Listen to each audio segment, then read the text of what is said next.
Good afternoon, everybody, and happy day after 4th of July, or happy day after our Independence Day, which is what we're going to be talking about today, actually. We're going to be chatting on what true independence really means and discussing freedom, liberation, and empowerment, and how many of us, I feel like, in our country, we founded this country by breaking away from a country that we felt was kind of bullying and controlling, and then we started a new country in 1776. That was like the Independence Day, 4th of July. And I observed that many of us independently are not really living in our highest alignment with independence.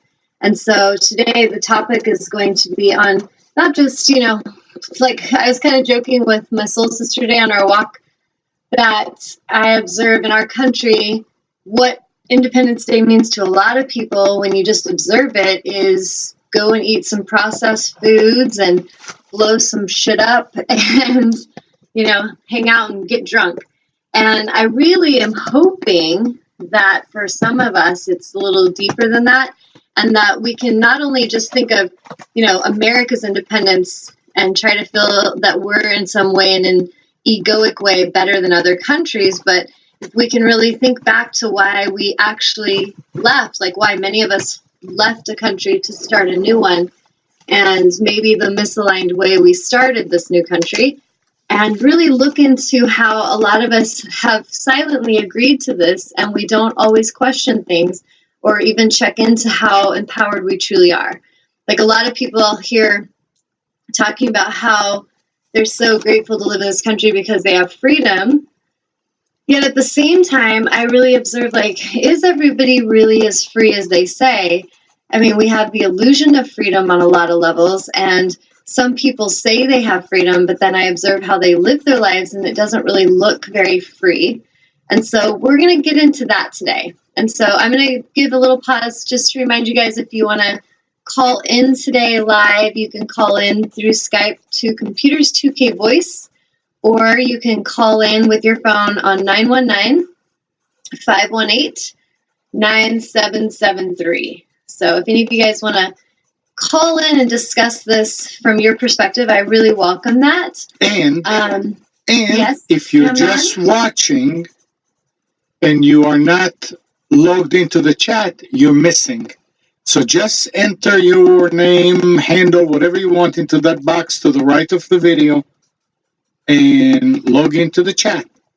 Yes.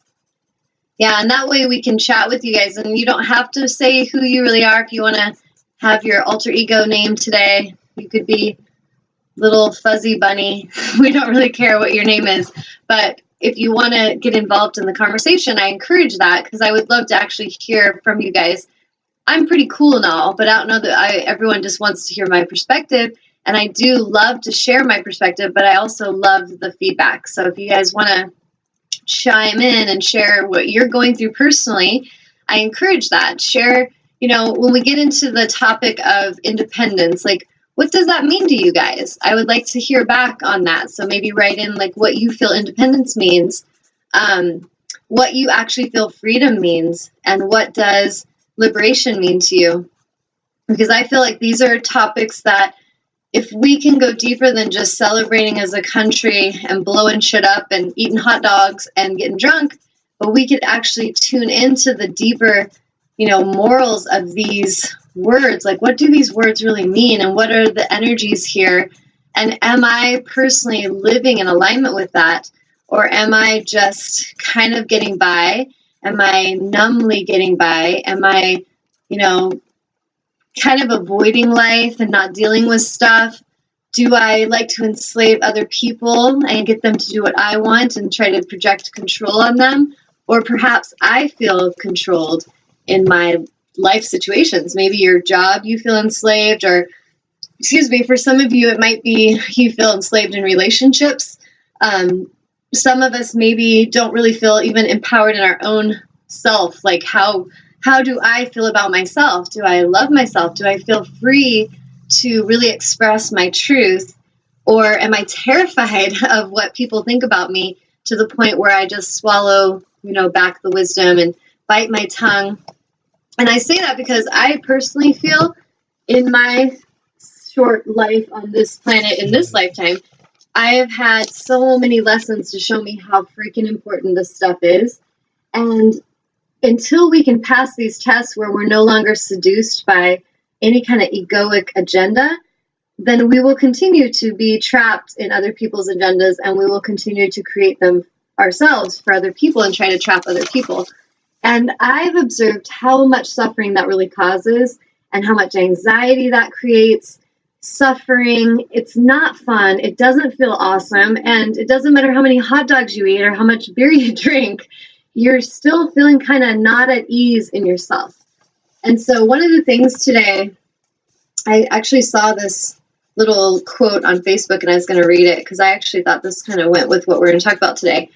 And it's what I've actually really learned in my own life that is of the most importance. It says, you must learn to get in touch with the innermost essence of your being. This true essence is beyond the ego. It is beyond the illusion. It is fearless. It is free. It is immune to criticism. It does not fear any challenge. It is beneath no one and superior to no one, and full of magic, mystery, and enchantment. And that's a quote by Deepak Chopra. And I think that's pretty dang spot on. And so that's kind of what we're going to talk about today, is not just, we can observe. You guys know on my shows, I don't look at the problem too long. We observe what we see, but then let's focus to where that solution is, because that's how we're going to cultivate change. So if we see that there's so many, that are enslaved and that just go along with agendas and they don't question, and we see the suffering it creates, what's going to shift this planet into a higher alignment is when we each take full responsibility to change that. And we no longer make anything else more important. So if you're in a situation where you feel as if your voice has no power and your energy of who you are is not revered or given honor, then you question that and you tune into it and you find a way to speak your truth about it. And I had a situation the other day with one of my clients that I've been mentoring with for 3 months in a yoga teacher training.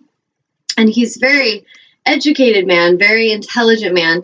And he works in a corporation, can't talk today, healthcare corporation, where he's often observed misalignment, where people are pretty much after an agenda of making money and profit, and not always honoring the patient's highest well-being and like what would actually help them be healthy instead of what would just help them sell more drugs.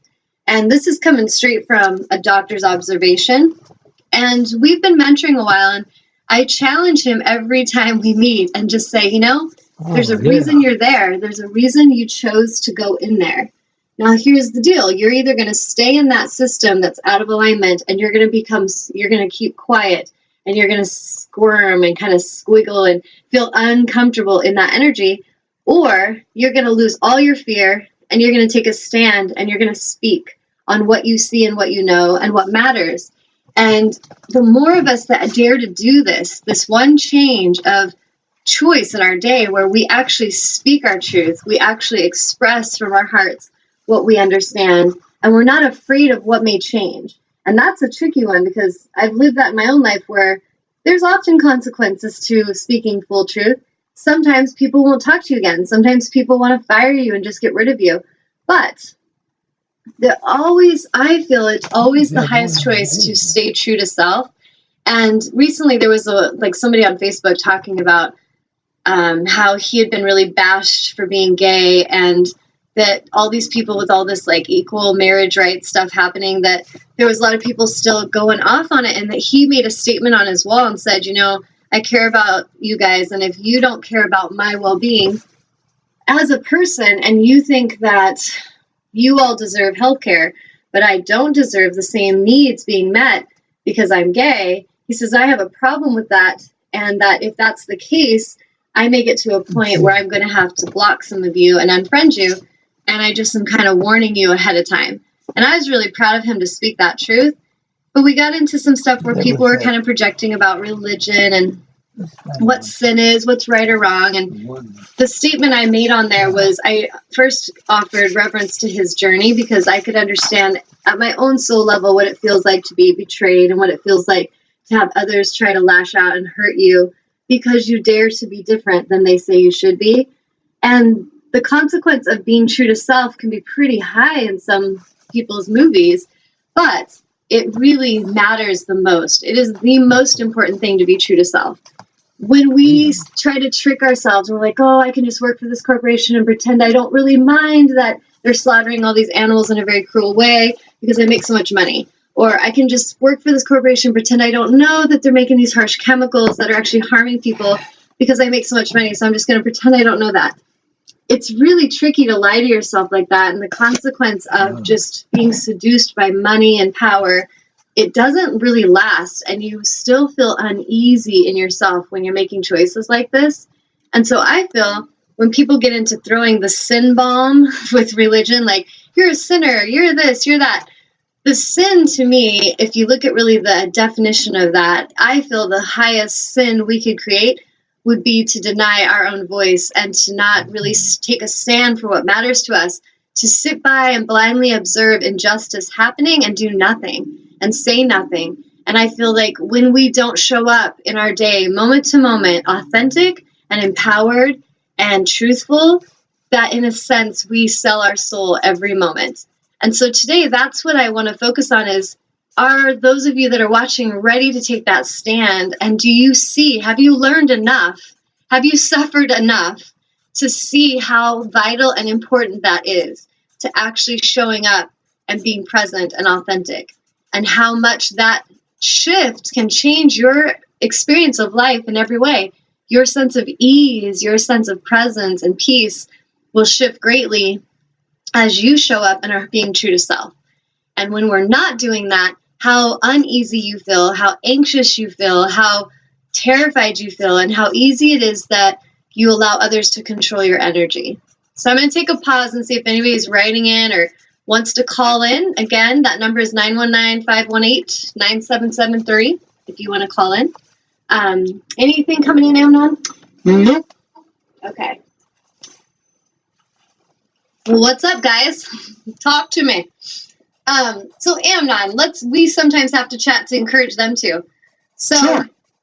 From what I was just saying, in your own personal movie, have you found that there was times where you felt led to speak your truth or take a stand in some way, and that there was sometimes a consequence to that?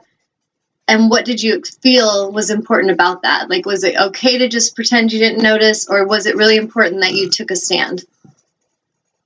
I was watching the chat for a second. Okay. And somebody's calling in. Hold on a second. Oh, cool. You got off the hook. No, I want to come back to it. Hi, who's there? Hi, this is Sarah. Sarah, you need to mute the video on the computer. If you look at the bottom of the video, there is a speaker or there's a volume. Turn it all the way down. All right, got it. Okay, go ahead. Yay, better. Woohoo. Hey, Sarah. Hey, how's it going, girl? Good, long time no see. Her and I felt like we were going to die together today on a hike because it was so freaking hot. It was a good thought, but it was a little warm. Yeah, we're like, oh my God, I was kind of panicking coming up the hill. Yeah. So we made it. We're here. We made it, and that statement is so damn true. Like, beyond that hill we climbed today, right? So true, yeah. It's been one of those weeks for me, and we talked about this earlier, but I figured I'd call in and offer some kind of insight into I'm kind of what grateful you've been you talking did. about. I would love you to share that. Yeah, so for people listening, like, I went through a breakup this last week, and it kind of felt like more than just breakup. Like, it really felt like some major clearing of a lot of past stuff, even past life stuff, of, relationship addiction, and kind of needing someone else outside of myself to make me feel whole, to make me feel good enough, to make me feel loved or complete or whatever. And so this breakup, I knew even before it happened, was about so much more than just me and this guy, which, we'd only been dating for 5 months. It was really about this culmination of all of this past